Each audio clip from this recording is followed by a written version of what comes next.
this afternoon. Now, our thoughts then turn to rugby union, to Scrappy Park, and the long-awaited clash between Llanelli and New Zealand. 17 years ago, Delmy Thomas's team pulled off an historic win over Ian Kirkpatrick's 1972 All Blacks. That 9-3 win saw only one try scored just 2 minutes after the kick-off. If you count the Llanelli forwards at this line, you'll see there's 6 of them, and in fact the one who's dropped out is Barry Llewellyn. He's out of your picture, but he's back away from his pack. What's his role? We wait anxiously to see. Delmy Thomas up high. Quick to Llanelli. Scown had stepped back beyond the end of the line.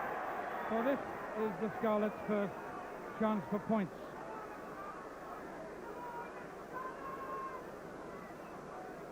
This is Philip Bennett, happily recovered from injury. There is no breeze in the air at all. That's his view of the post. The dot by the ball is the 10-yard line. Bated breath.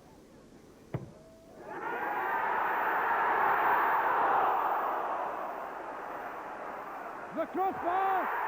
Overthrown! Roy Burgess is the happy man who puts the Scarlets into the lead after just 2 minutes of the game. Llanelli 4, New Zealand 0. It was a day that became immortalised in that Max Boyce song, 9-3. And it wasn't just a victory over the All Blacks, it was a day, because Phil Bennett, in those days, Llanelli were the pace setters in so many things. I think we were lucky, really. We had the great Carwyn James, who was probably 10 or 15 years ahead of his time. And that was our centenary year season. And we had prepared with one thing in mind, to beat the All Blacks. When we started training in July, it was all geared to get in right in October. We beat London Welsh in the opening match of the season. And then I remember us beating the Barbarians by about 30-odd points. But James, he kept on saying, doesn't matter, the big one is the All Blacks in October. And indeed, we geared ourselves, squad weekends, watching them in video. The boys want to see him play against Gloucestershire on the Saturday. And then I remember us, on the day of the match, Carmy took us down to an hotel outside Llanelli. And I mean, when I got there, the look on the rest of the team, I think they were ready to throw the towel in then. But James, he had it all worked out to the tee, and he sent us away for a walk along the beach, and indeed prepared us brilliantly for the match. And that built up some emotions that really went just beyond control at times. They did really, Lynn, because when I went up to Scrappy Park from Buryport and looking at the crowd outside, they had this kind of look in their face saying, you've got to do it. And really, I think we went over the top a little bit. And then, of course, Carwyn settled us down again at Scrappy and got us in the right frame of mind. And it's history now that the great Delmy Thomas speech really motivated us. You were two people that lived on that emotional nerve end at that stage. Of course, you had Ray Gravel as well, just outside you. Yes, Gravel loved Delmy Thomas as well. You know, he was his hero. Delmy had 3 Lions tours. He had prepared us well, Delmy forward-wise with Norman Gale. And see, Grav worshipped the ground that he walked on. And every time I remember that New Zealanders barged Delmy in the earlier line, Grav wanted to go and have a fight to them. But he's a very emotional, proud Welshman. So when you did get out onto the field, that cold run to Scrappy Park, what were the feelings then? It was incredible, really, because when I ran out, and I played there many times in front of big crowds, there was something special. I don't know what it was. Obviously, they were all affected, the crowd, by the atmosphere. And I remember when they played the anthem, that all of us were crying. It was so emotional. We wanted to win so much for the club. And I think with the side we had about 9 or 10 internationals, we realised this was our last chance to beat the great nation, the All Blacks. You mentioned the talent that was within the side, but it wasn't perhaps talent that won it at the end of the day, because the match really was quite scrappy.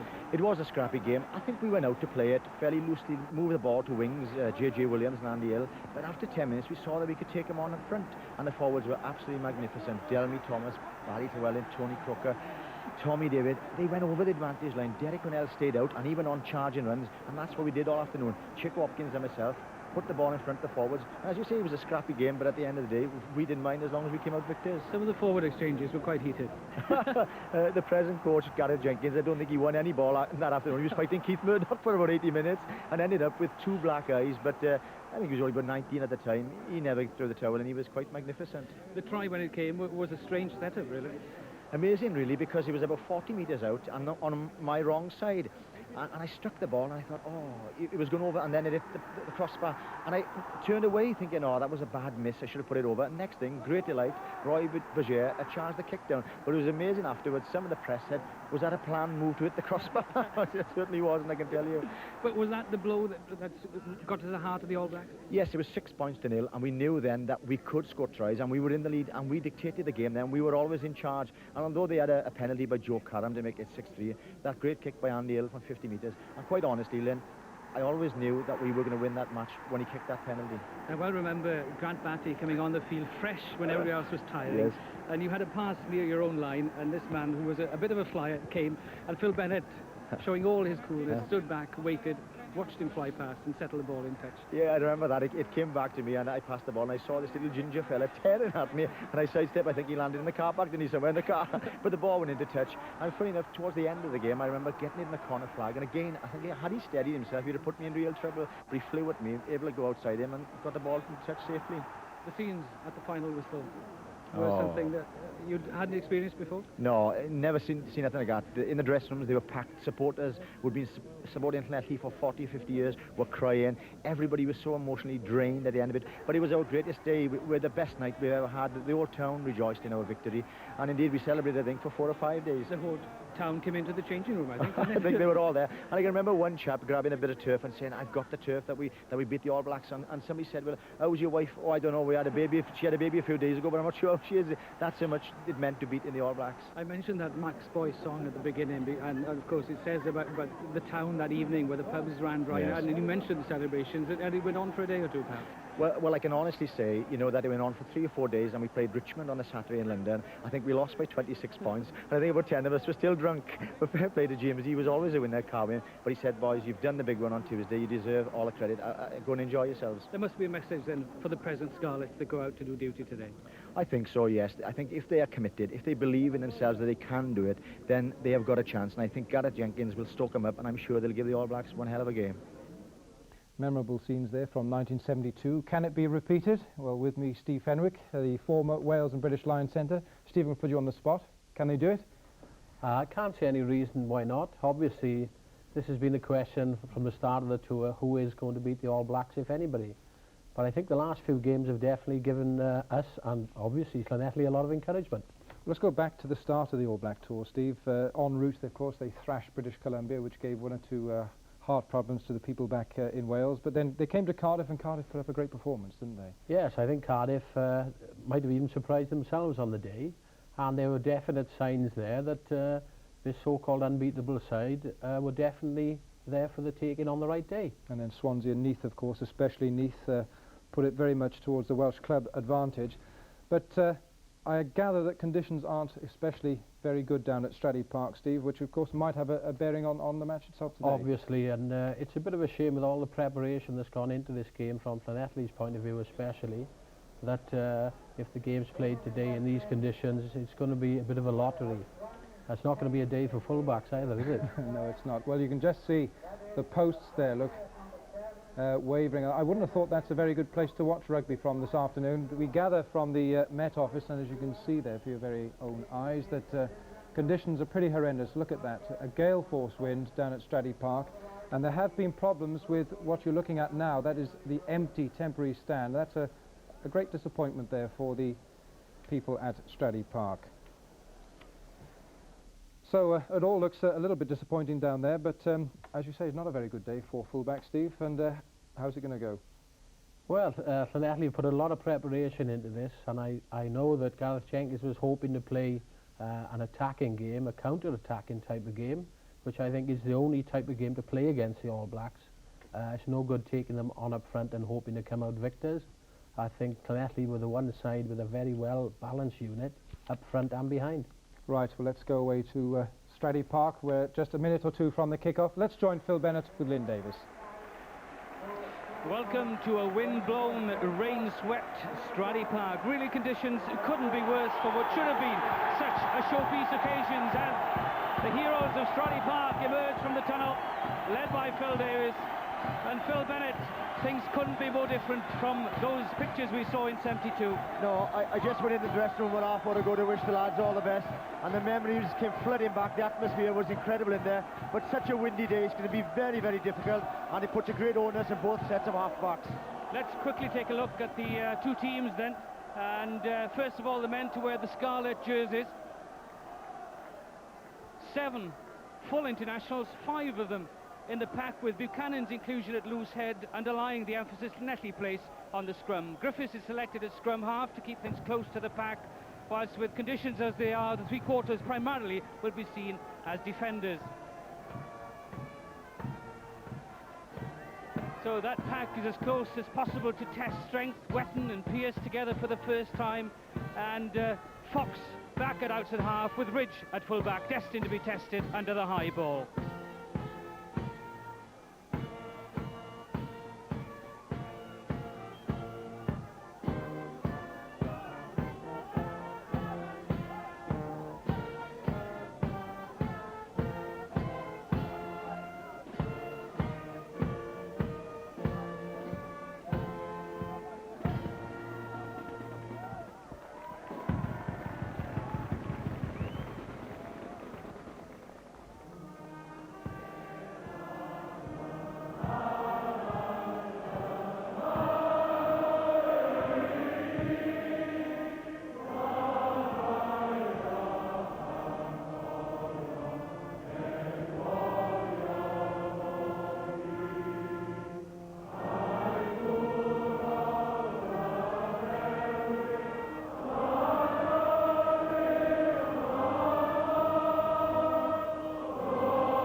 Doubting Phil Davis's feelings as captain of Llanelli, and just to emphasise how bad conditions are here, the All Blacks were offered the chance to play this game tomorrow, just to withdraw for today, go back to their hotel and come back here tomorrow morning, but they decided that no, they'll go on with it, and just look at Sharp's determination.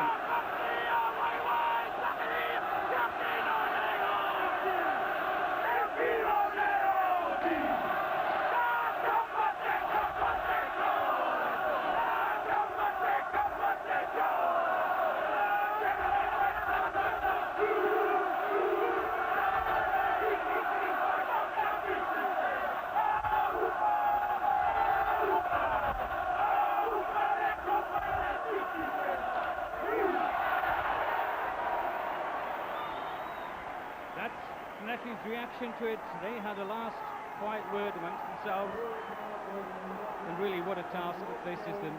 And interestingly enough, Phil Davis has decided to allow the All Blacks the advantage of the wind in this, the first half, and it's more than a wind, it's very nearly gale force. The referee, Ken McCartney of Scotland, his first big occasion here in Wales, and the two judges, Brian Anderson and Murray Clayton. And Brewer already asking whether he can hold the ball for Grant Fox, because really these conditions are very nearly beyond. As McCartney asked Phil Davis, Fox responds with the first kick of the match. No wonder that it sailed over the try line and then on over the dead ball line, because this is a gale force wind at the back of the 1989 All Blacks.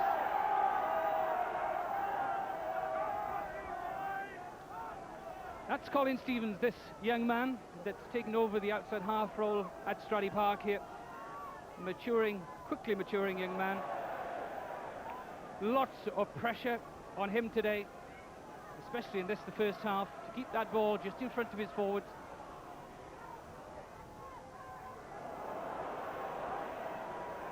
And that sails back over the 22. The referee, well, it was not forward, in fact, it had crossed the 22. So the scrum takes place for the knock-on. First scrum of the match. A little smile on the face of Anthony Buchanan, delighted to be on the field today at Loosehead, in there because of his scrummaging strength. And next to him, the young Andrew Lamerton. A tremendous experience for him. The young man straight out of youth rugby, first season at senior level. The move in the back row.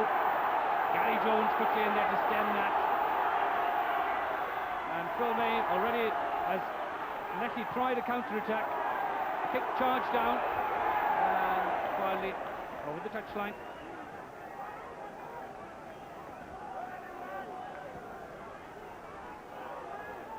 Shelford offered the option of a scrum upfield or a kick from where the Llanelli players within 10 metres of the ball, infringing there after that kick. They felt that the ball had been charged or knocked down by a New Zealand man. Well, Grant Fox, yes, will attempt to kick it goal. A man who has such a remarkable record in international level.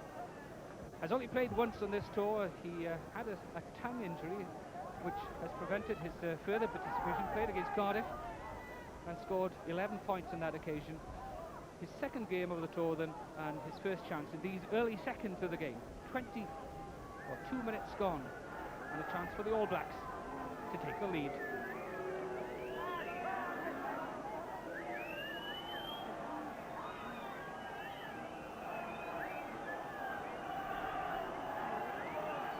Well, technically there, Brewer is in front of the ball as it's kicked. Whether that is allowed is, well, might be open to question. Fox there. And that doesn't even threaten the post. Williams, the number 8, watches it go past. Finally touched down by Steve Bowling. It's Grant Fox. It won't be a kicker's day, that's definite. And that's another man who'll come up against some problems. Jeff Bird, he's Llanelli's main place kicker.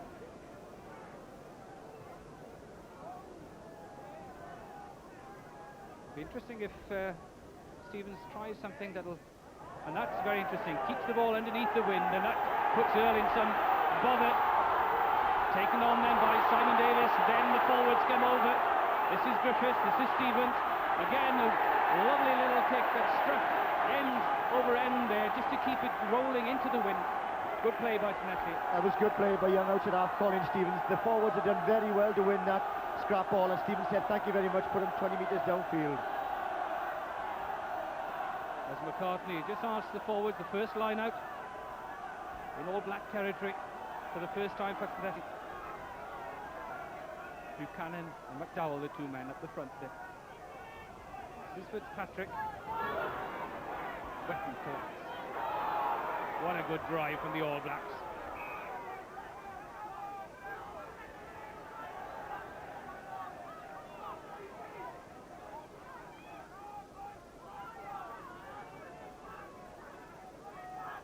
Let's just watch this scrum then. Llanelli have placed great emphasis on the scrum for this game, and as you see, they're very keen to get down into grips with the All Blacks.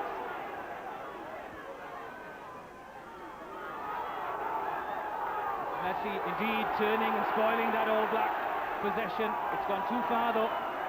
Buchanan turning inwards and upwards against Lowe. And at Llanelli this week there was a great deal of debate whether it should be Buchanan or Ricky Evans, but I think Buchanan had the nod for his scrummaging power. And this time a crooked feet, says the referee, but obvious signs of some discomfort in the All Black front row. Really is hopeless kicking the ball. Llanelli just have to run it. This is May, a lovely little dummy and a gap. Now needs support. This is Griffiths. And this is Phil Davis into midfield, stays on his feet. Williams, the number 8, quickly there, laid back. Now there's space for Stevens. This is Simon Davis. Again, a well-constructed little kick, end over end, rolls in. Llanelli on the boil right from the start. And interestingly, Llanelli ran that penalty. Such is the force of the wind there. Great play by the forwards with captain Phil Davis very much in the van.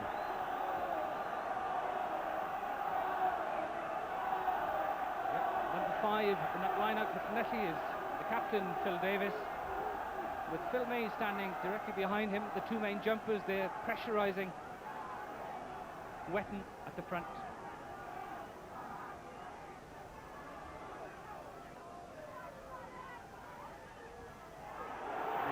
Makes it difficult for the All Blacks.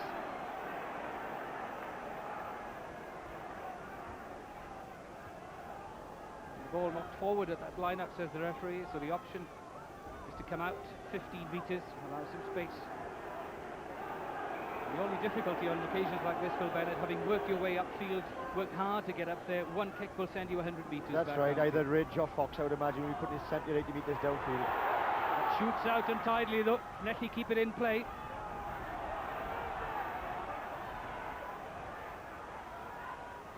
Still not definite. One or two fringing perhaps. But the referee, as Buchanan and Sean Fitzpatrick, have a word or two. One or two others as well. Lowe and May have a little chat with one another. So emotions running high, and the referee decides that the All Blacks were to blame on that occasion, but no chance of kicking a goal as May takes it quickly again. Phil Davis drives right through.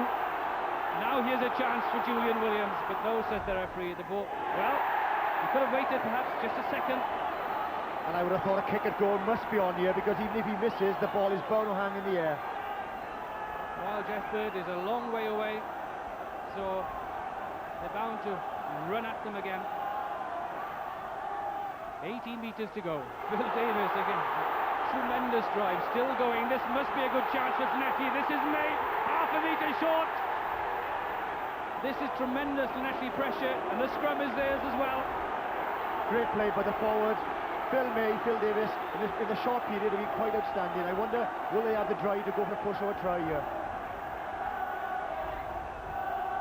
And the Llanelli man injured, that's Phil May.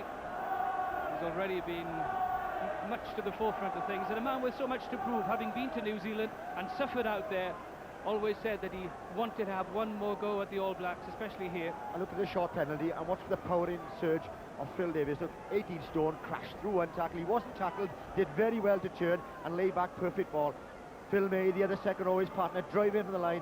Scarlets packed right behind him, but the referee didn't have a clear view, inches from the line, and he blows up and awards Llanelli the scrum.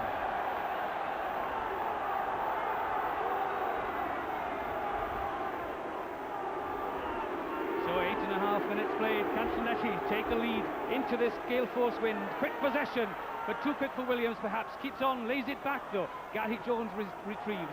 Now Llanelli need to ruck this. It's out wide. This is Simon Davis. Just half a metre short. Well, Llanelli certainly taking this game to the All Blacks, and that into the wind as well, and the driving rain. They've started off at a cracking pace. I think Simon Davis was almost over there when he lost the ball, and that's the kind of chance you have to take against the All Blacks. Pressure on the All Blacks then, especially Dean's scrum half.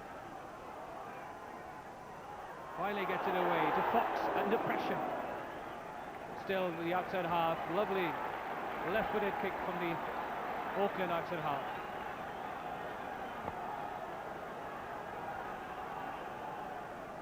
So Lamerton then, 19-year-old, something of a surprise choice. No real first-class experience, but here up against the might of the rugby world in the All Blacks.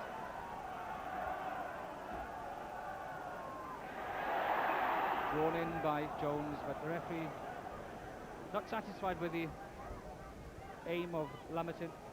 And that's another crucial area of today's game, is going to be the throwing in of both hookers, because the wind is so strong. It's vital that they get the thrown in bang on target. Well, Fitzpatrick and McDowell are all that keen to get down. But Llanelli three-quarters tightly up there, just to pressurise.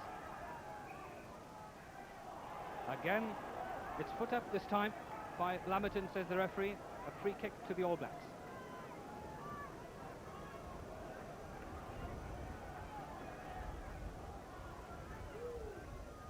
And you could see that ball wobble as Fox just dropped it on his foot. It wouldn't just stay so that it could land properly on the foot.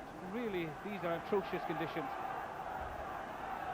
And just to stay out there for these players is performing heroics.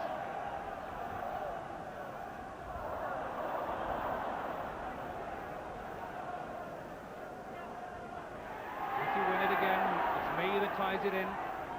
Standing off is Julian Williams, the number 8, ready to drive on. It's driven blindside though by Buchanan. Griffiths is the scrum half that's quickly there. Really, Llanelli will keep it as close as possible to that pack. They're confident that the strength in that area is good enough to take on the All Blacks. Fitzpatrick then, in the middle of that fray. Vast test experience.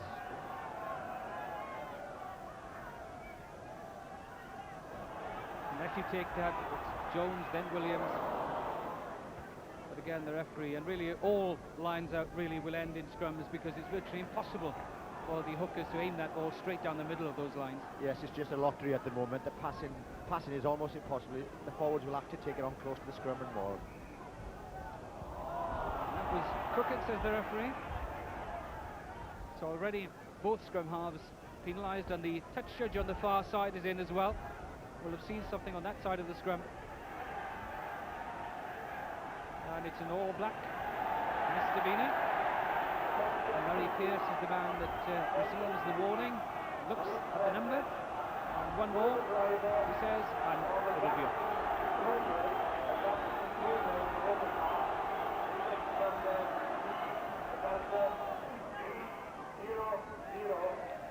So, it's again the running option. Williams or Stevens sets up the maul. Leslie will try and roll it right. Ewan Jones finally decides to enter the fray, but no, says the referee.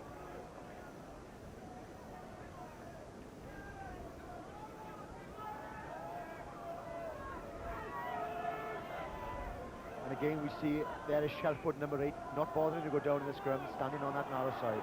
And the referee penalising the Leslie front row in going into the scrum too quickly, not waiting for the referee's word to say engage.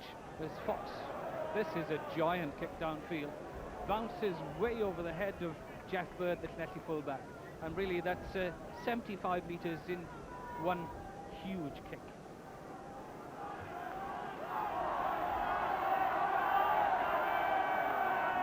Conditions, if anything, have improved since the opening of the game. It's still very windy.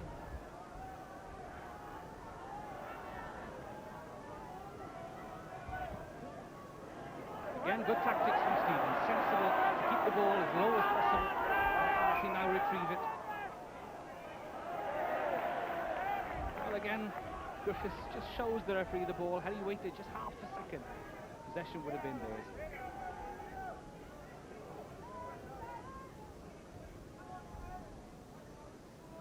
And as you see, the floodlights already on, and it's only 10-3. But conditions that bad.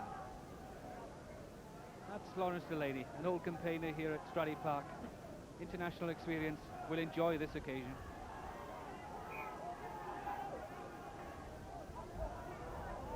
Again, the scrum on the other side goes down. And that would be the side where Delaney and McDowell get to grips with one another. And that's an interesting confrontation.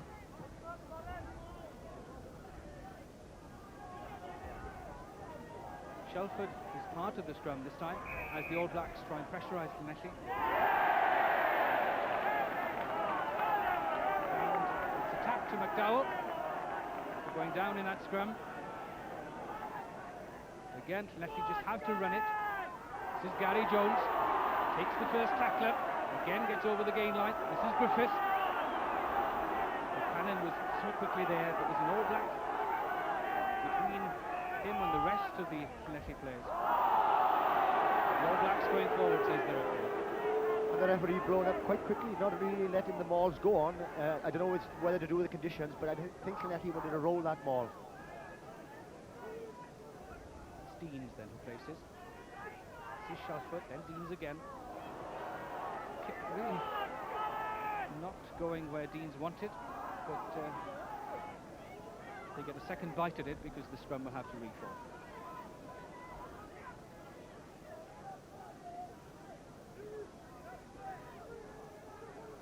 Stevens just telling his centres, just stay behind him, not to get into an offside position.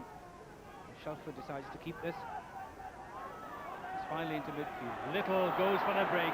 Lovely play from this young centre. Deans to Fox, lovely switch move. This is Innes, but he's in trouble. If Llanelli can now pressurise, Dowell gets it away to Deans. He starts on a run. He's got men over. Delicate little grubber from Deans. And Bird finally guides it over the touchline. An early break then for Little. Tremendous talent, this young New Zealand centre.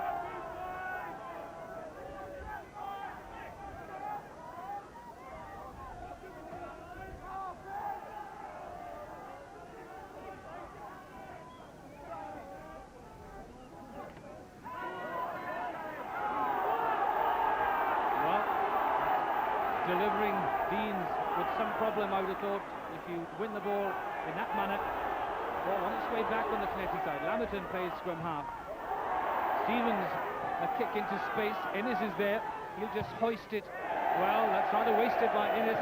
All he needed was to hoist it towards the post. That would have meant problems for Llanelli. That's a little bit of inexperience from the winger.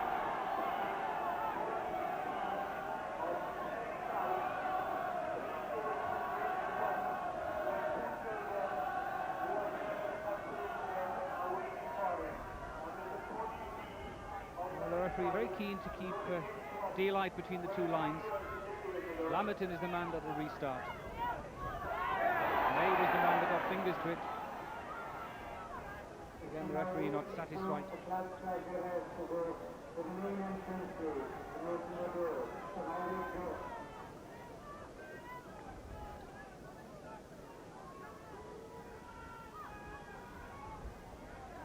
It's a good all-black scrum.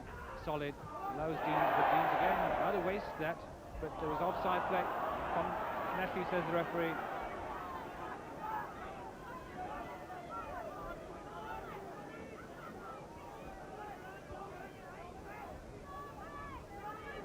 Fox will use the wind and drive this as far as he can into the Llanelli corner.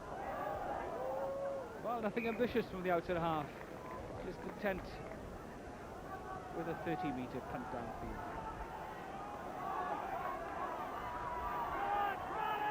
So it's Phil Davis jumping at 2 for Llanelli against Gary Wetton. And then Phil May jumping in the middle. Again, it's not cleanly won by the All Blacks. Iwan Jones is so quickly through. And again, the referee not allowing anything to develop. Perhaps it's a good tactic on a day such as this, because tempers could get frayed, things are cold, wet.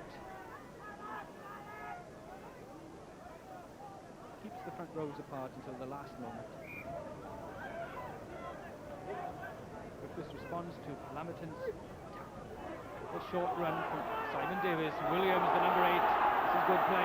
Llanelli forwards again, drive over. Lamberton looks for the drive. There must have been no, says the referee. Would have been offside play there.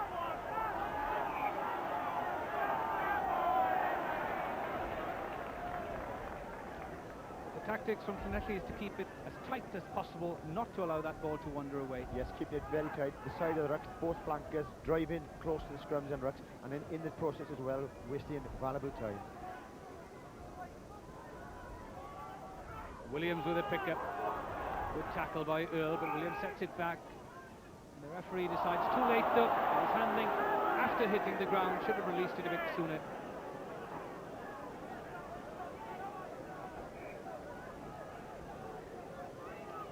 So, Grant Fox decides that a 45-metre kick is well within his reach. And it's no surprise, bearing in mind the strength of the wind.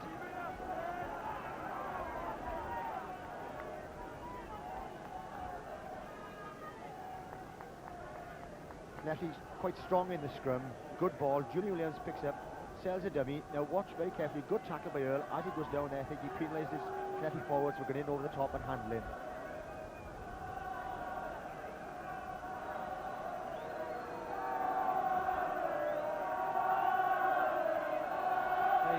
Mike Brewer, the man that, well, it's not often the best place to be. Will take his finger off just at the last moment to allow Fox to kick it goal. It's Fox then, the chance to put the All Blacks into the lead, but again, really much like his first attempt, no threat to the post. That's a restart on the 22. And the wind was so strong there, as Mike Brewer took his finger off, the ball toppled over. Very difficult conditions for kick-in. Keep an eye on Nigel Davis. A little bit of enterprise will keep things away from the forwards. But it's to Colin Stevens. Again, it's pushed along the ground. Good play. Llanelli very unlucky. Again, they varied that restart very well, very sensibly done. Not just quite coming off.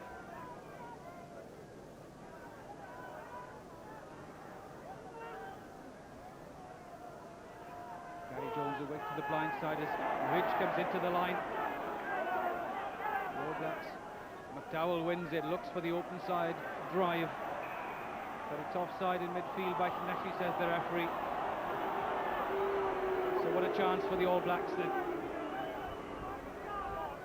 21 minutes gone, and a chance for the All Blacks with a kick in front of the post. And it's a pressure kick really for Grant Fox, because we must remember he hasn't played since the Cardiff game, and on that occasion he didn't kick particularly well that day, so he's under a little bit of pressure, Grant Fox. And he's explaining to Mike Brewer that he mustn't allow that, take his finger off too soon. And I'm sure Brewer is saying, well, I'm afraid of my hand, but strict orders from Fox there. Keep your hand on the ball as long as possible and keep it in the right position.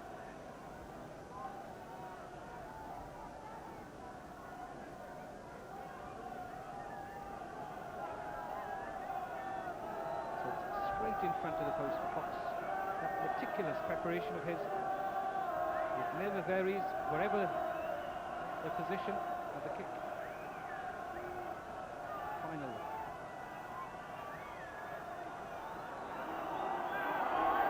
Grant Fox then kick the All Blacks into the lead. Yes, he can. That's 3 points to 0.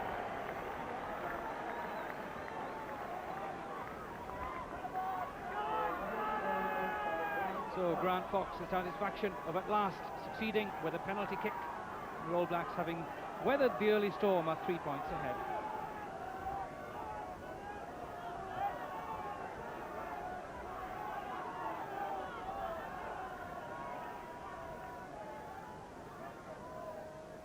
So having kept things scoreless for 23 minutes, Llanelli yield 3 points then. And it's Nigel Davis taking over from Mike Brewer here, and he with a smile on his face as well. So Jeff Bird will restart.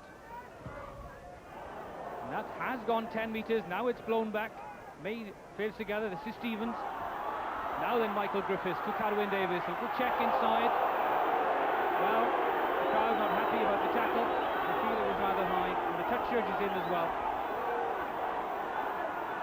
Yes, that's the explanation to Fitzpatrick. That was a high tackle.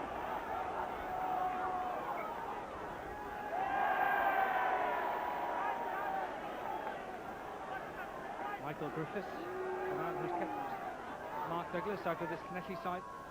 This is Phil Davis again. This giant of a man drives through. This is Gary Jones, tackled by McDowell and Andy Earl, but takes 2 men out if he can lay it back. Again, Michael Griffiths perhaps not allowed to get that ball away. Yet another Llanelli penalty. Phil Davis calls for it to be taken quickly. Lots of ploys on here. Straight to Phil May though. Not much progress there as Delaney takes it on. Again, the referee blowing just that fraction too early for Llanelli satisfaction. And New Zealand were quite prepared to concede the penalties then, knowing that Llanelli couldn't kick for goal. They were going offside, stopping any good ball coming back.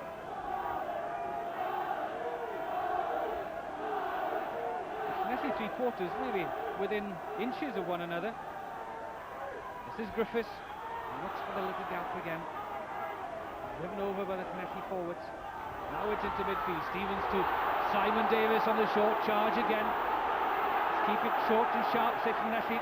Again it's to Griffiths. This is Nigel Davis. This again is the straight route. This is good Llanelli pressure. Again it's on its way back. Finally delivered to Stevens. This is Julian Williams. Checks back inside. Gets the pass away to Stevens, taken rather high, I would have thought. Again, the referee will need to have a quick word. No, says the referee. We have a scrum.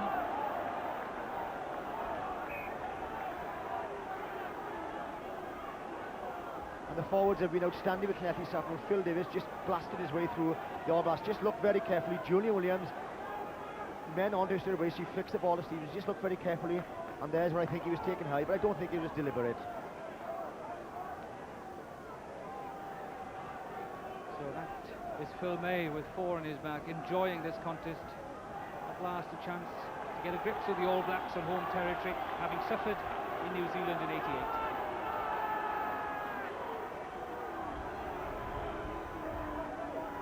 Jones has detached, so is Williams. Deans takes responsibility. It's infield though. Lots of room as Bowling starts on a run. Good tackle by Little. Excellent tackle by the All Black centre. a good chance for the All Blacks, but Llanelli concede the penalty. Delaney driving through.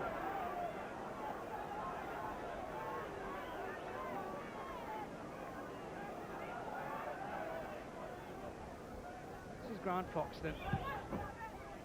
Sole point scorer of the game so far, and that's an excellent kick for the All Black outs at half.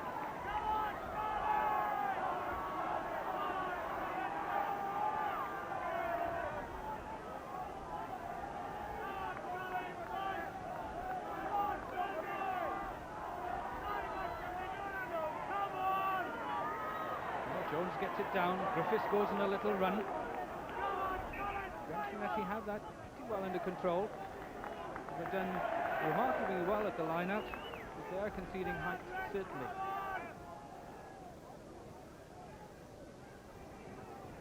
That's the captain, the All Black captain. Eaton is back. The referee asks the front rows just to stand their ground until the ball is ready to be placed in the scrum. As Deans explains that he needs someone to go blindside, Fox responds, knowing that Llanelli will try and run this. Kicking is too difficult. Stevens finally gets it away, but it's to no man's land really, taken on by Pearce. This gives the All Blacks a good platform, should they win this. Inside on the drive, Fitzpatrick joins in, so does Pearce, or just about on the fringes, perhaps Deans is there. Now it's into midfield. Fox though, engulfed, stays on his feet, and that's the tremendous example the All Blacks set. Out at halves as well as everyone else can stay on his feet. Earl takes it on. Just a little bit of misunderstanding. Fox again. Now there's room for Little. Good tackling again though as Lamerton, the hooker, comes away. Stays on his feet. This is good Llanelli defence. Excellent defence. They try and roll it leftwards, finally to ground. And the All Blacks, says the referee, were going forward. Tremendous pressure put on by New Zealand there with their back row involved. And you're quite right, you know, Grant Fox, a small fella, was tackled twice in those movements, and he was strong enough to stay on his feet. They teach the basics very well at that. An injury again. But really, that was heroic defence on Llanelli's behalf, because the All Blacks in that sort of situation we've seen so often, Phil Bennett, during the tour, once they get into an attacking position, they tend to end up scoring a try. Well, there's a bad cut in Julian Williams' face there, but you're quite right. At Neath on Wednesday, Neath dominated the game territorially. In the second half, the All Blacks came into the Neath half twice, and I think they scored 2 tries in it. But good defence by Llanelli, brave play. Well, Julian Williams, with a cut just on the eyebrow. He won't want to leave the fray, certainly at this point in time. Llanelli having done so well, they're into a very stiff breeze, even a gale perhaps. And it's just, you can just see one of those flags has gone already. The other one is just struggling to maintain its position there. And I'm sure the All Blacks will lose this narrow side with the number 8 Shelford putting up, trying to put Ridge in. You see Buchanan just trying to turn that scrum again, just spoiling All Black possession. Definitely emphasis on the scrum, spoiling All Black possession. But he's the danger man for New Zealand, Matthew Ridge. We've seen how quick he can be on the draw, and I'm sure they'll try to work an overlap for him.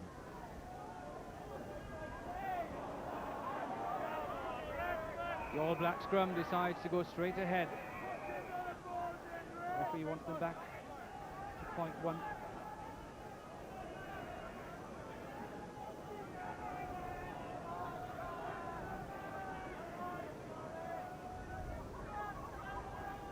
Shelford this time goes in between Brewer and Pearce.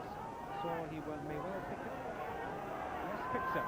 To Deans then, little space, Innes comes in on the slant. The All Blacks now drive on. Delaney's hand on it, but still retrieved by the All Blacks. Deans, no room there, still set up. Now then can they charge over? Good driving. Just no, says the referee. A second motion. But again, so dangerous in those close situations. Fitzpatrick was the man that drove for the line, but a double motion meant that he was to be denied. And you don't usually stop the All Blacks here, and he's a huge man, Fitzpatrick. Look, he comes tremendously strong. 4 Llanelli defenders. There's have a good, tremendous view of it, and there's where the referee decided he went over in 2 movements. Penalty to Llanelli. A penalty here for Llanelli isn't something they'll be altogether satisfied with, because there's no escape really. Phil Bennett, they're stuck there on their own try line, and kicking the ball won't help them a great deal. Not really. I think Colin Stevens will be delighted to get it 10 or 15 metres and safely into touch. So Stevens then, and has to drive that, and it's excellently done from the young outside half. Really had to put everything into that just to gain 15 metres.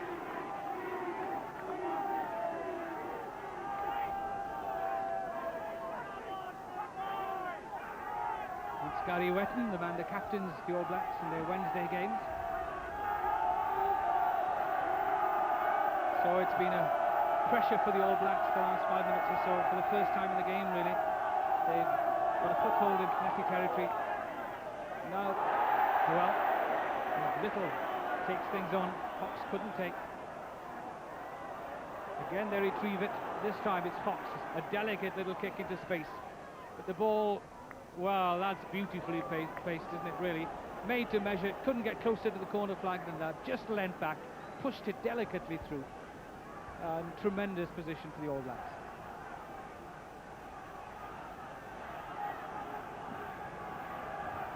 No wonder then that Andrew Lamberton goes along to his forwards and his scrum half just to make sure that he knows exactly where that ball has to be placed. It really needs to be taken short by Llanelli, the pack to come around and drive upfield.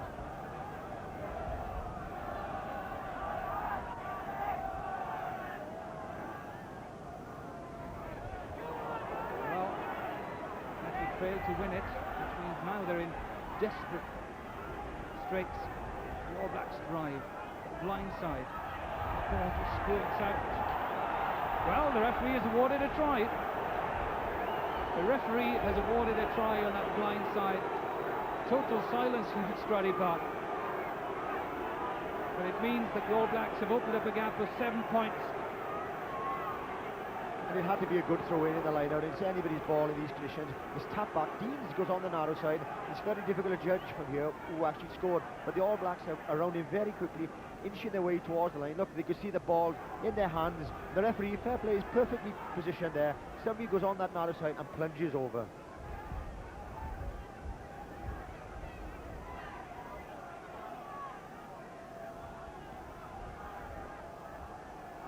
So 7 points the difference then.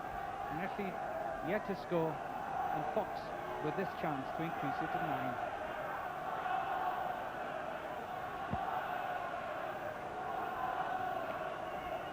Let's watch the concentration. Pictures the kick.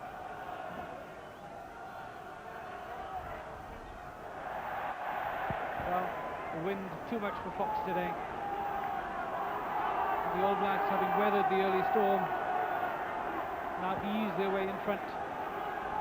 Llanelli won't be over disappointed if they hold on at this, or in this the first half, to just a 7 or even a 10-point deficit. There won't be too disappointment. It is the thought of the stiff breeze with them in the second half, but that won't help.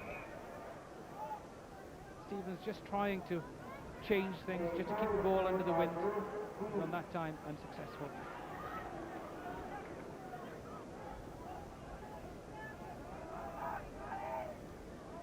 So Bruce Deans was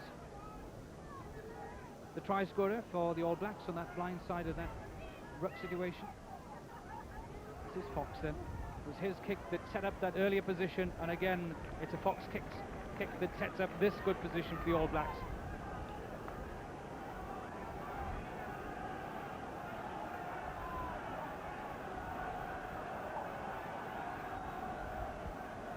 Really difficult conditions.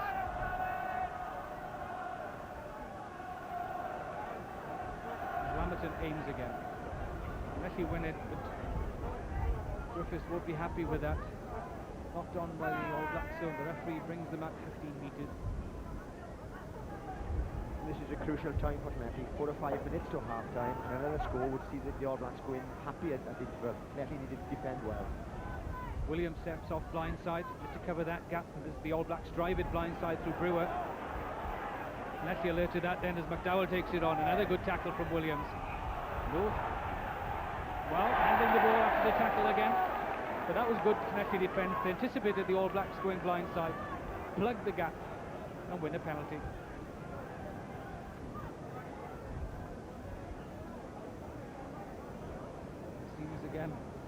put a lot into that just to gain some 10 metres, even 5 metres. It's a hopeless task, says Stevens.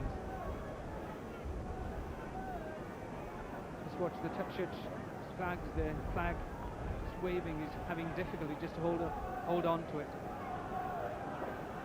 And the spectators in the background braving the elements. They were here an hour and a half before kick-off.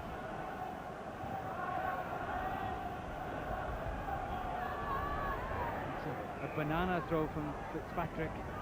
The referee asking Phil Davis whether he wants a line out or a scrum. Easier just to point to a scrum, I think.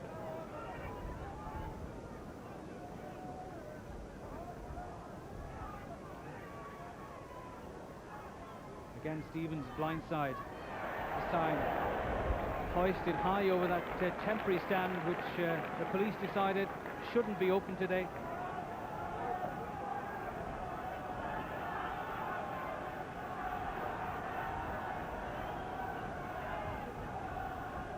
Just 2 minutes remaining of this, the first half, and Llanelli just 7 points adrift.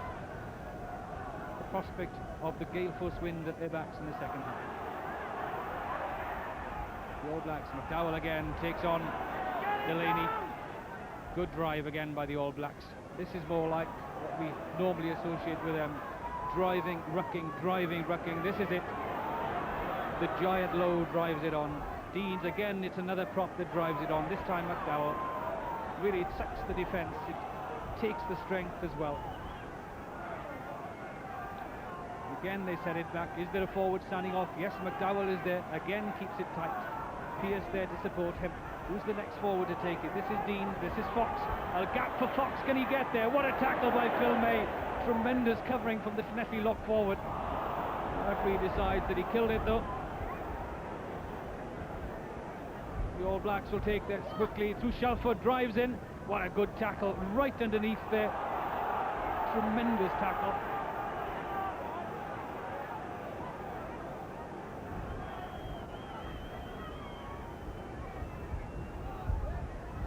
Lawrence Delaney put himself, his life on the line there, right underneath Shelford. There was no way the All Black captain was going to score.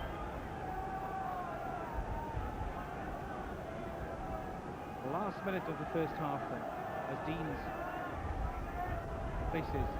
Again, the All Black scrum drives on that, has no, says the referee. Well, calls them back 5 metres. For a country that supposedly don't practice a lot in their scrums, they're not in Dubai this afternoon. They've hardly touched on scrummaging in their whole tour practice sessions. It's been working on what to do with possession after it's been won. And yet, when it comes to the crunch, it's 5 seconds of concentration, says Shelford, the scrum.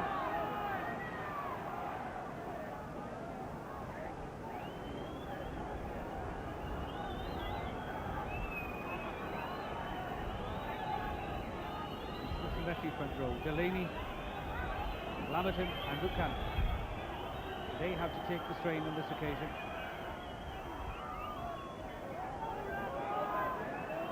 Still driving, the referee not satisfied. Actually really doing well in this situation. Yeah, so difficult to defend. Yeah, the back row really don't know whether to break up because of Deans and Shelford picking up, or to stay down and stop them pushing over.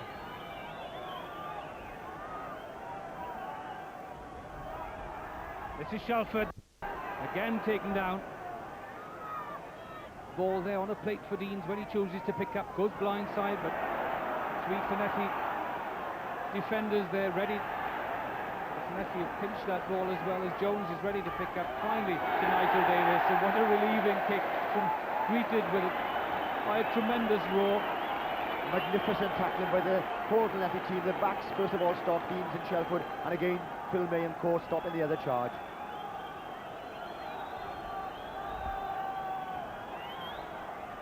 Shelford again going down the front. Really, it's not worth throwing it any further than Gary Wetton. Anything that's thrown long will go crooked. It's Pearce that gets it. Williams, though, comes through. And Griffiths, scrum half Griffiths is in there wrestling it as well. So is Phil Davis, the captain. Drives it on. It's laid back again. And Stevens delivered of the ball. Kick up field. It's a difficult one for Reg. Ewan Jones was there. Can Llanelli take advantage? The referee just waiting a second for advantage. Awards Llanelli a penalty. And these last 5 minutes could be the difference between winning and losing the game. Llanelli could quite easily have conceded a couple of tries, but they defended outstandingly well, and this could win them the match. Phil Davis just encouraging his fellow players there as Stevens gets it over the touchline, up onto that temporary stand again. And that stand was to hold 3,000 people, by the way, just outside the periphery of Scrappy Park. That's on the cricket ground, so close cooperation between the two there. And a shame really that conditions were such that the stand had to be closed. McDowell this time, but hacked through by Lamberton. Right, the pressure, huge kick downfield. Well, we'll have to wait. The referee and the touchers look at one another, and finally the referee decides that it was over. Touch and go. And number 30, Nigel Davis there, he's saying cool it down, take your time. Look, he's an experienced man, he's been around a long time, knows that they've got the wind in the second half, he wants to kill the time. As Colin Stevens takes that quickly, and perhaps the referee there, that kick from right went straight out of play, and perhaps it should have been a line-up as the crowd roar, because it's half-time here at Scrappy Park, and the crowd perhaps scent the fact that it's just 7 points the difference, and there's a gale force wind that will favour the home side during the second half. So here at Scrappy Park then, at half-time, it's Llanelli 0, New Zealand 7. So then, Steve Fenwick has been watching with interest that first half. Steve, a great first half. Briefly, Llanelli, they would have been pleased with that. I think they'd have been pleased with 12 points. 7 is a bonus, but having said that, we've seen Neatham Swansea in the same situation. Let's go back to Scrappy Park.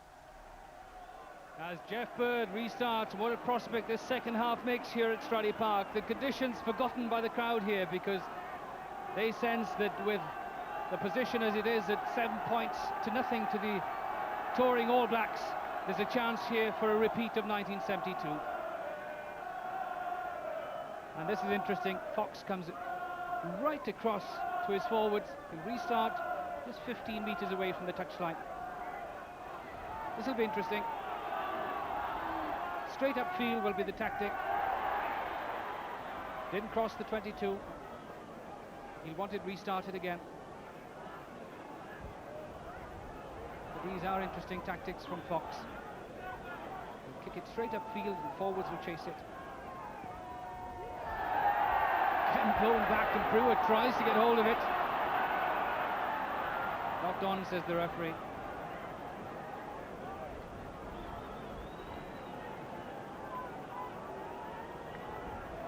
Well, I would have thought that the wind is even stronger in this second half if you just watch that New Zealand flag struggling to maintain its position on top of that pole.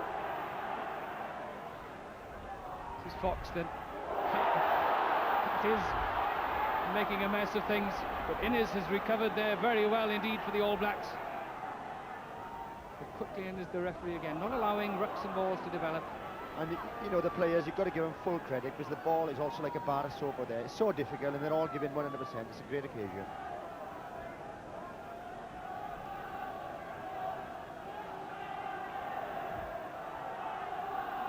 Shelford next to take this himself.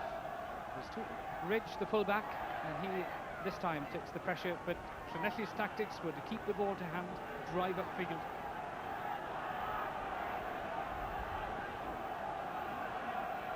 Llanelli vary this then. It's a two-man line with May against Pearce, Wetton and Davis. May takes it on, laid back from Lamberton. Colin Stevens really didn't know quite what to do with that.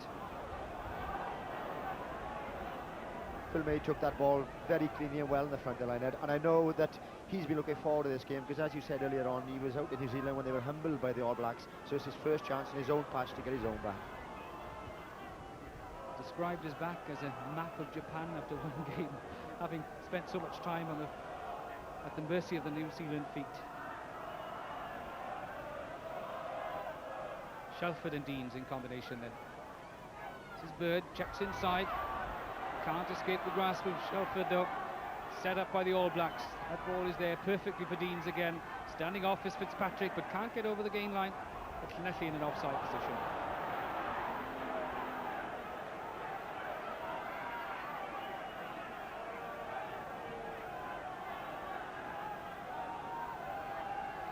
Forwards will take it on. First McDowell. Now it's popped on to the next man, Fitzpatrick. This is Fox then. Little kick into space, but Bowling has one look, and then it's an interesting kick, knocked down by Ridge, backwards though. Starts in a little run, he'll be straight into touch.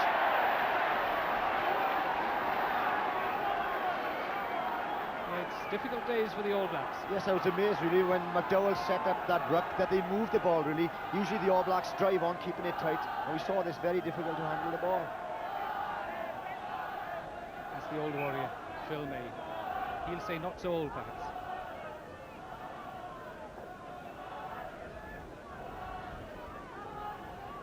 It's Murray Pearce. So just like Julian Williams in the first half, some blood being spilt for the cause.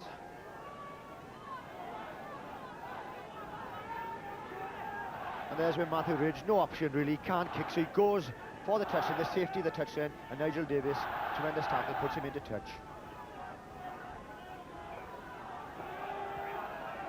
Murray Pearce is fit and well.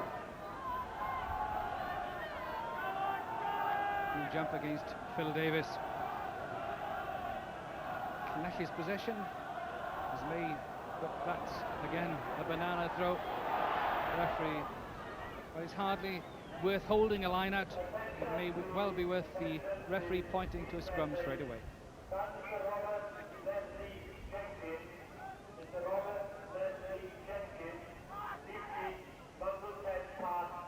The referee wants them kept apart again until Deans is ready to place the ball in the scrum.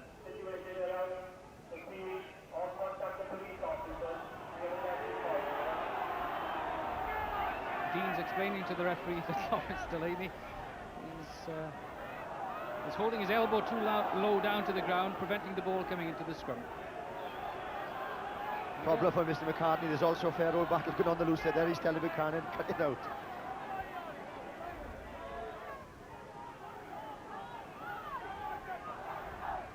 He try and turn that scrum. This is Little on the short burst. Loses possession though. Referee just waiting.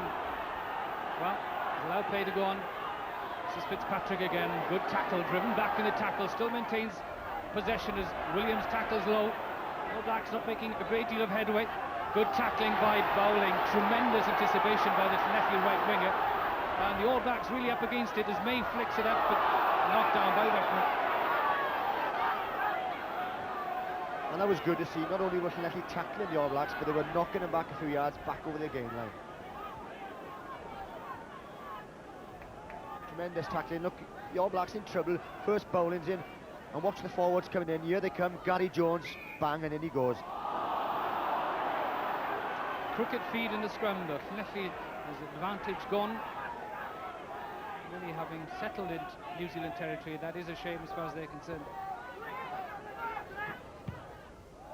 And that kick is a loose one from Fox into midfield.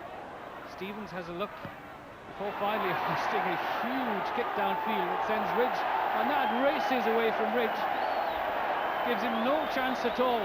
Well, out of nothing, Stevens retrieves and drives the All Blacks back. And what a boost for the Llanelli forwards. Fully 80 and 90 metres gained there. I was a little surprised that Grant Fox didn't go for a 5 or 10 metre one and just put it safe.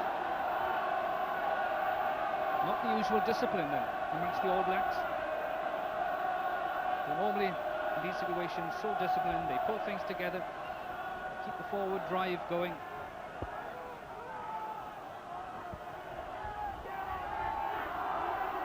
He's coming right across. There'll be this kick straight ahead and to hold in the wind for his forwards. Just a touch too well. That's gone back. Look, taken on by Shelford. Tremendous run by the All Black captain. Now he needs the support there. McDowell to Deans. Good hands. Fox though in trouble, but it's offside, says the referee. All Blacks will keep the whole thing rolling. This is Earl. Straight on he goes. Again, Deans waiting there. Taken on by Lowe. In quickly is Brewer. Moving blind side is Fox. Space for the outside half. Little kick. Tremendous fighting tackle from Bird. Soccer style. slides in both feet. Well, Grant Fox made amends for that bad kick to touch earlier with a brilliant drop out, which Shelford took advantage of.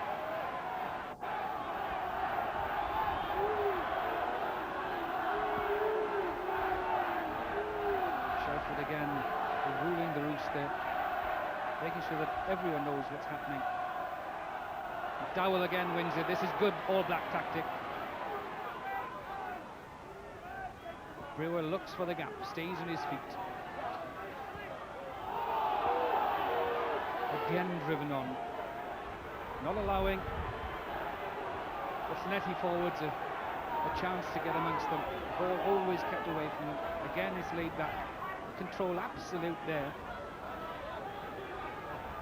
Standing off is McDowell, but some interfering, I would have thought. No, says the referee. It'll be a scrum, accidental offside.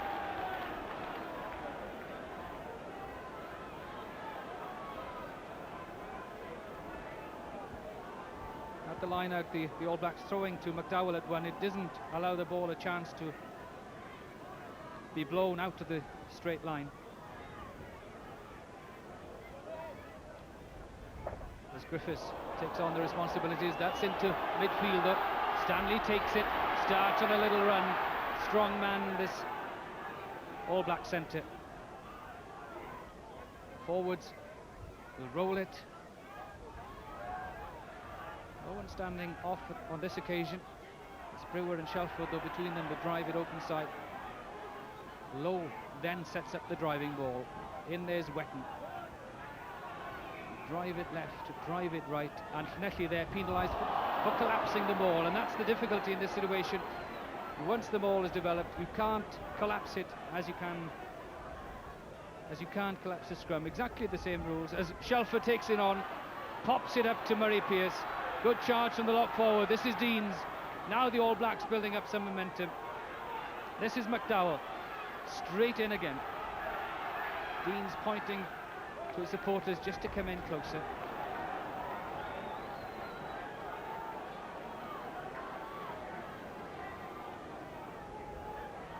Seen a lot of that man today. Steve McDowell enjoys the short thrusts around the fringes of rucks and mauls.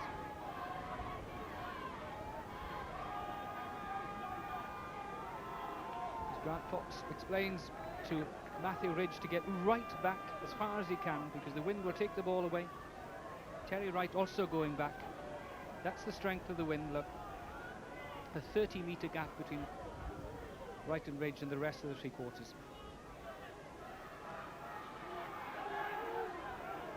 All Black possession. Scrum being driven back. So now this replay. Iwan Jones takes it on. Well done by Llanelli. Bowing, standing in the action half position. He was poised to drive it downfield, but the penalty awarded.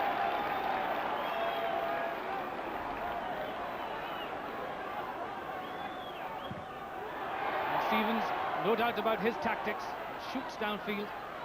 Wright has to run it. Good pass to Brewer. Good support from the flanker, taken by the other flanker, though, Iwan Jones, his opposite number. Wetton then takes it on, this giant lock forward.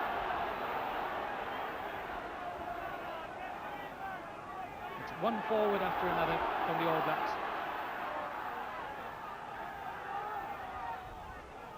It's on its way back, standing right is Fox this time. Little the short, little pass, again so strong. On the burst comes Ridge, but Little ignores him, pays the price. Again it's Deans. Lovely little kick. Bird makes a mess of that before finally again recovering soccer style with a... And Ridge had thoughts of taking that quickly, but this is a good All Black position, this. And the one back that has looked very dangerous in these awful conditions has been Walter Little. He's looked very quick, very decisive and very sharp on the burst. And with Steve McDowell just suffering slightly from an injury, no point the All Blacks taking that quickly, because he's been a vital part of the line-out strategy.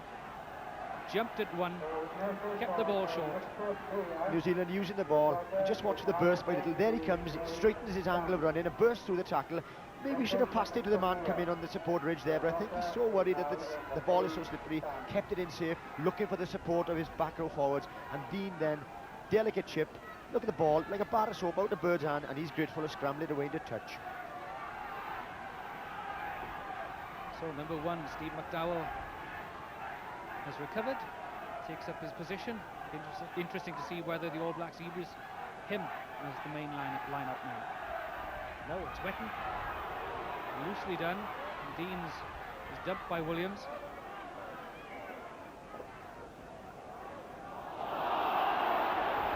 Crowd not altogether pleased with Ken McCarthy's decision.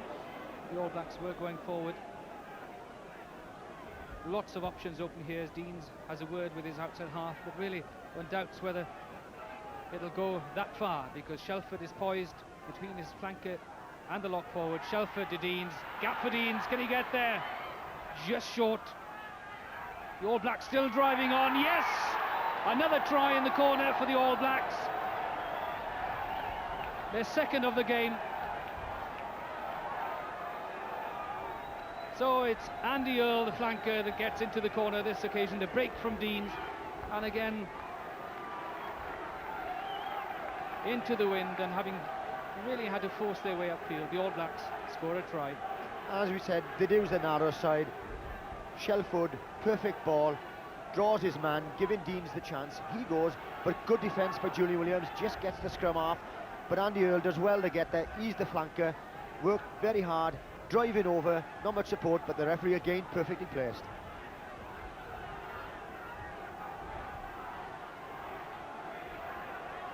So it's that combination of Mike Brewer, who holds the ball, and Grant Fox will kick it to try and increase this New Zealand lead. It's presently 11, Fox attempting to make it 13.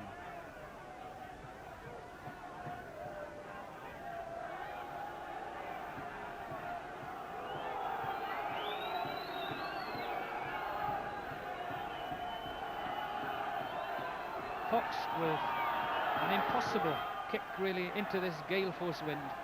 No wonder that the ball doesn't threaten the posts.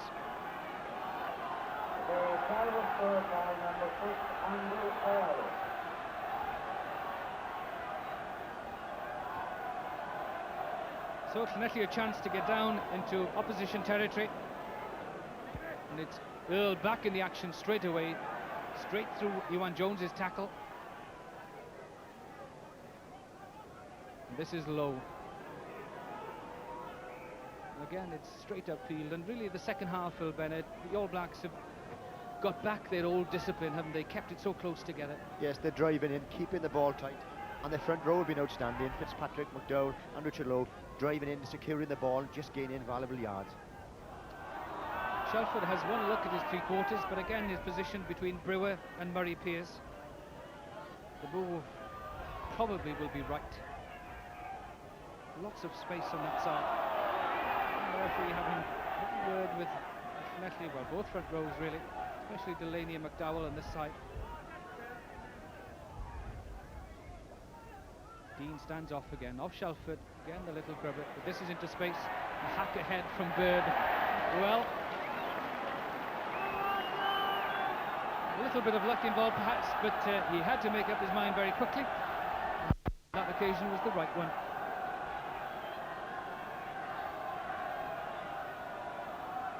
Llanelli need to score 2 converted tries at least to get back and to get into the lead.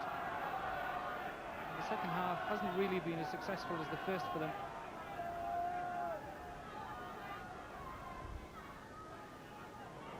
All Blacks again, it's Earl that ties it up.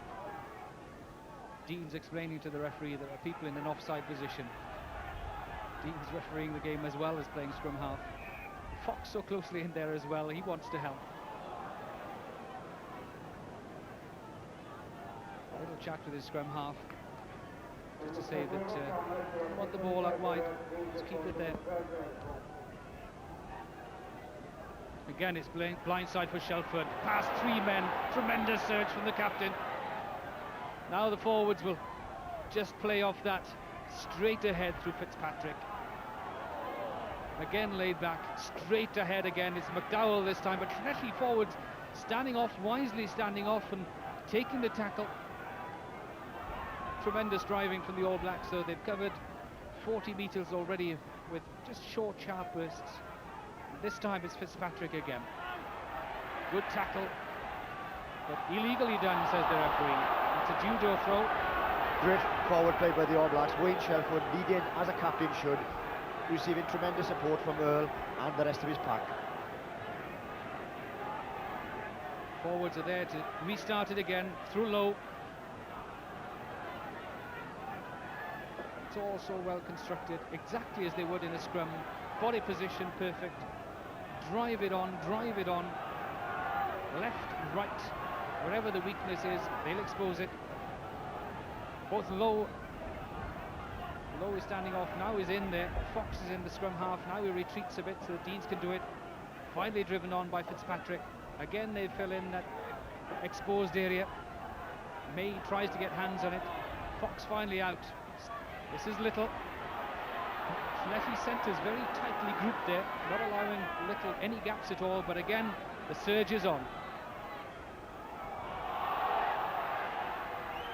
Still going on, remorseless really, as Ewan Jones finally dives over and the referee penalises the Llanelli flanker for being offside. And when you think that the 22 metres from the line, smack in front of the post, and yet probably the best kick in the world, Grant Fox, I doubt whether he'll ever go it, such is the strength of the win.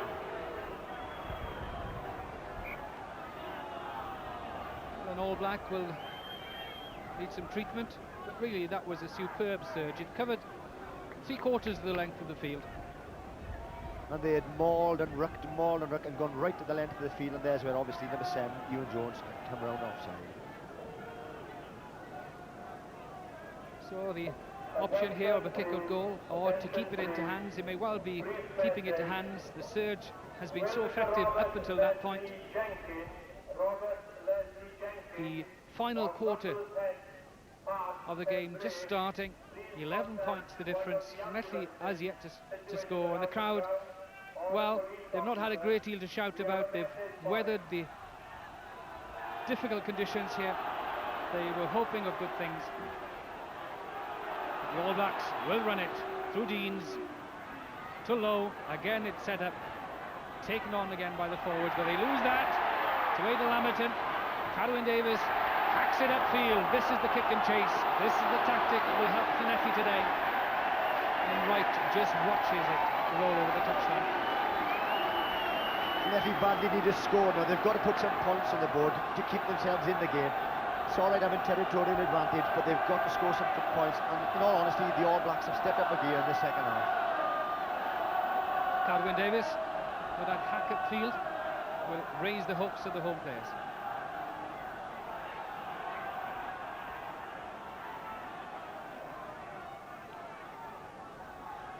So the All Blacks have been driven, rucked and mauled all the way upfield. Finally one kick sets them back just outside their own 22.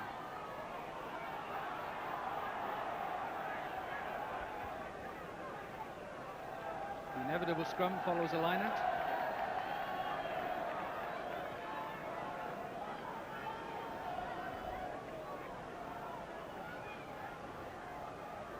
Can Llanelli then mount an attack?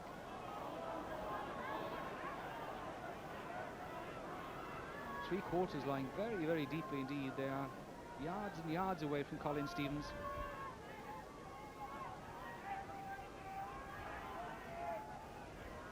Griffiths to Stevens. He opts there for the kick downfield. Ridge is there, just watches it roll over the dead ball line. No real threat then from Llanelli there.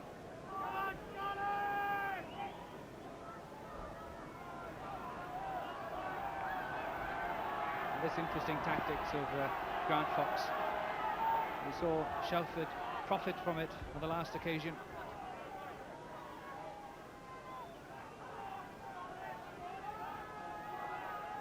Straight downfield, held up in the wind again, but May this time collects.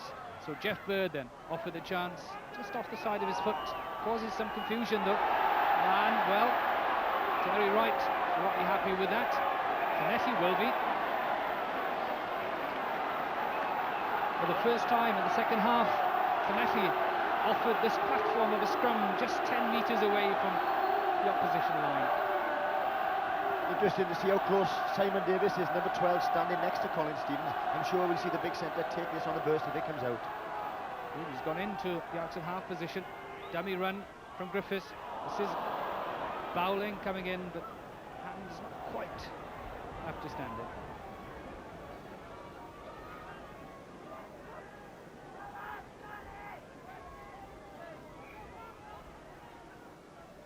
It's Bowling who came into midfield there. The pass just a little fraction too low for him.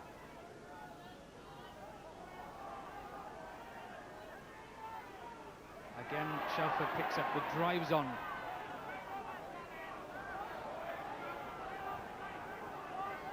Deans again instructing everyone around him. Dummies to Fox. The referee finally loses patience. Penalises the netting in fact.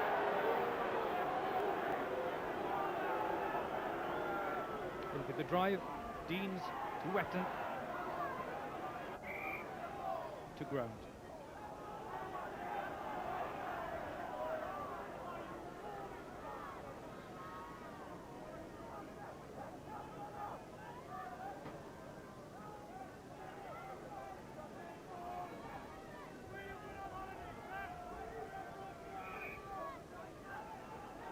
Again, Shelford hardly a part of that scrum. Just hands on flanker and lock. You see the Llanelli defence, 3 men up there, very close to the scrum, stopping any All Black threat there. It's blindside though from Shelford. This is Fox.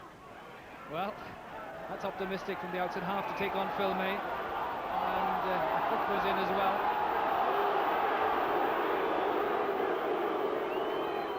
Blacks are going forward, so no doubts about whose advantage it should be at the scrum.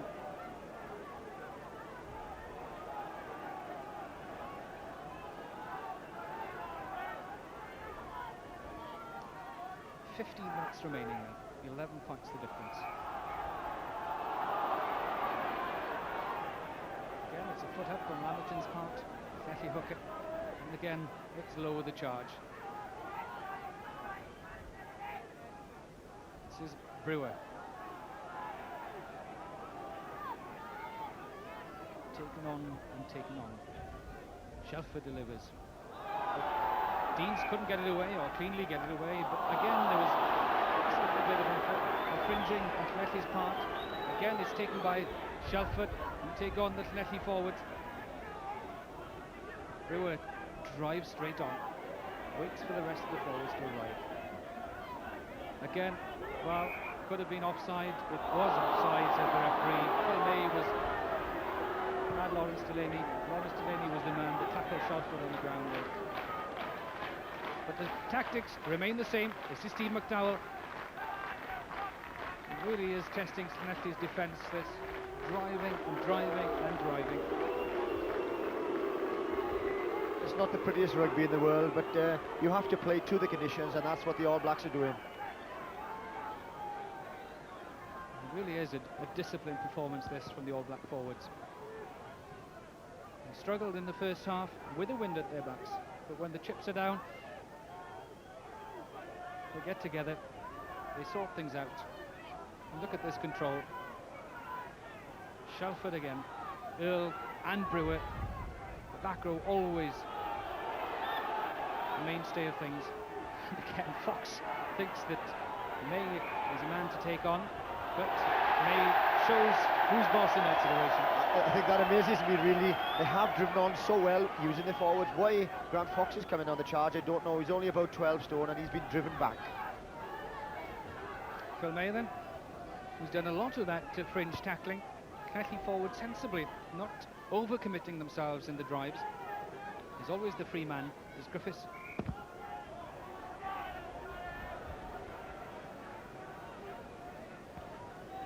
The front rows will have to re-engage. McDowell slowly gets back into position, and he's struggling there just slightly. Finally gets to grips with Delaney and drives around and up, and the referee penalises them for that.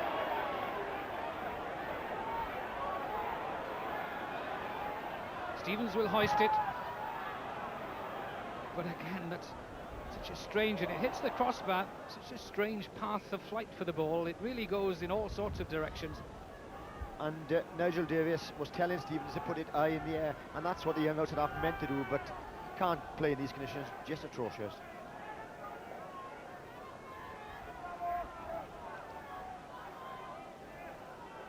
This is Fox again, 15 metres in from the left-hand touchline. Forwards either side of him.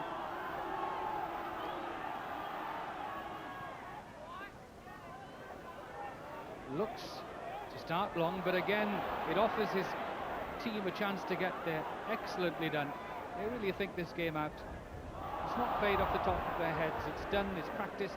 And of course, if you play in places such as Wellington, you'll have to do this quite often. This is Gary Wetton. Lefty body on the wrong side, but the referee calls a scrum. Yes, Grant Fox has used that kick-off from 22 the last 3 or 4 occasions, and rather disappointingly from Lefty's point of view, he didn't have anybody there to retrieve the ball.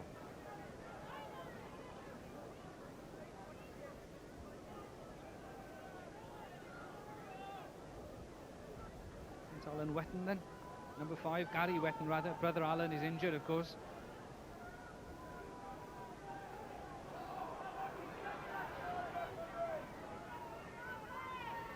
This is Joe Stanley. He can take opponents on just as well as the forwards. McDowell then, the next man, keeps on to that ball as long as he can. Finally delivered. Fox, outside him is Brewer. The tackle from Williams, the number 8. But again, just watch the fringe defence. May is there, hasn't committed himself. Phil Davis is there, so is Delaney. There's no way through. Buchanan is there as well to engulf Fox. Lamberton gets another All Black out of the way.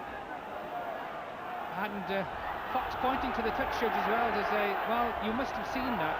And he's not happy, certainly not happy. And the touch judge, in fact, ignores that, but the referee has seen something. Well, I think Grant Fox and Bruce Deans, they both been trying to referee the game this afternoon.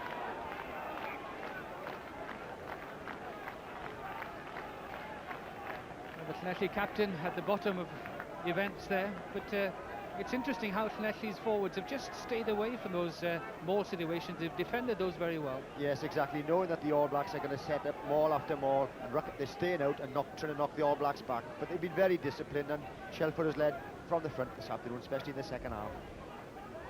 So it's 11 points to 0 to the All Blacks. 10 minutes remaining. So a repeat of 72. Fast disappearing here as Phil May runs in, and then, well, Phil May thought that we saw the same thing happen at Meath on Wednesday. This time it's the charge from Wetton.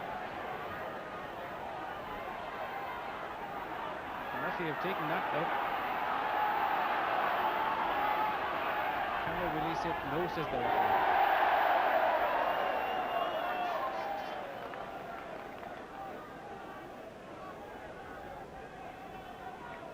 Lawrence Delaney loves these confrontations.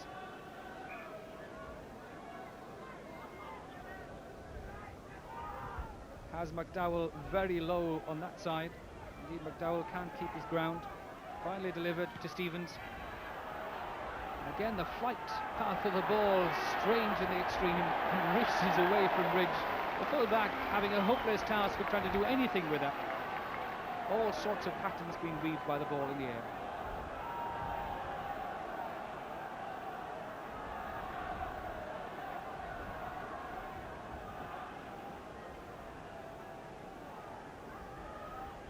So with 8 minutes remaining, can Llanelli mount a desperate effort to reclaim this game? There are 11 points adrift.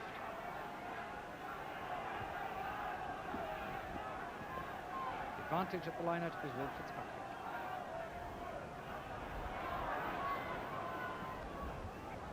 Again, it's a scrum.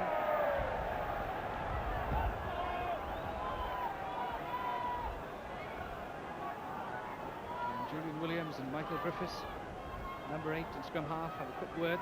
Williams is positioned on just to the left of his normal position, down onto Gary Jones and his captain. It's Williams the pickup and the drive. Can he now set up a ball, a driving ball, New Zealand style? Goes the ground though, but Llanelli retain the advantage. And you can see how cold it is. The backs, Colin Stevens, Nigel Davis and Simon Davis, they're having to keep on the move all the time because it's really icy conditions out there. He's kept things together in this, the second half. Shelford, tremendous example.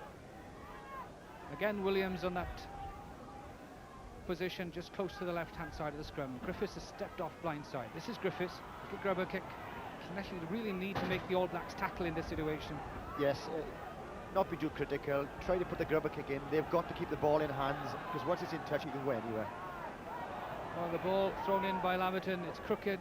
Shelford has a little run and being held back by Griffiths, but really the line-out has been an utter shambles.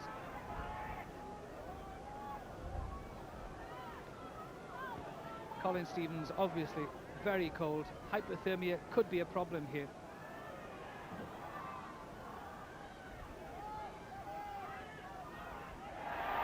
Now Llanelli can challenge the All Blacks if they can win second phase. But again, the All Blacks so disciplined on the retreat, they can still hold it, control it, and entice Llanelli into an offside position.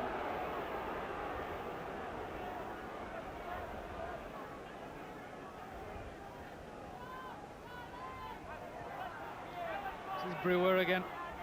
The All Blacks content just to keep the ball. And Dean's finally the kick.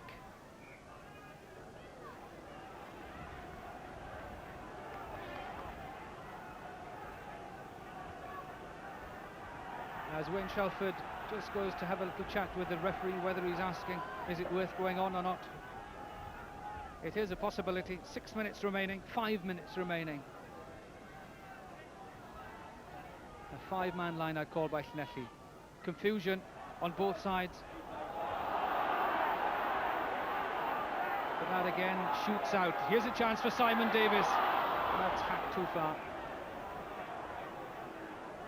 And I think we'll take a close look at this dropout 22 from Grant Fox to see if Llanelli have learned their lessons, because on the last 3 occasions the All Blacks have won the ball back. Let's have a look to see what happens from this one.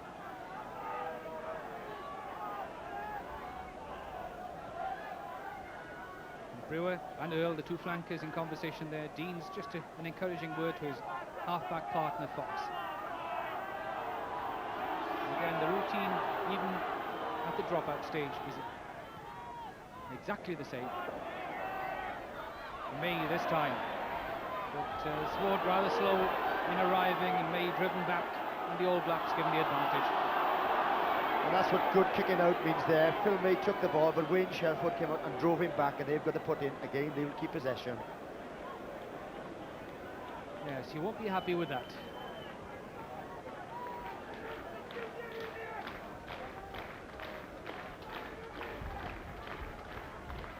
Joe Stanley standing right next to scrum half Deans, inside his outside half, as again it's driven on. Look at Brewer, look at Pearce, they're all there. They can always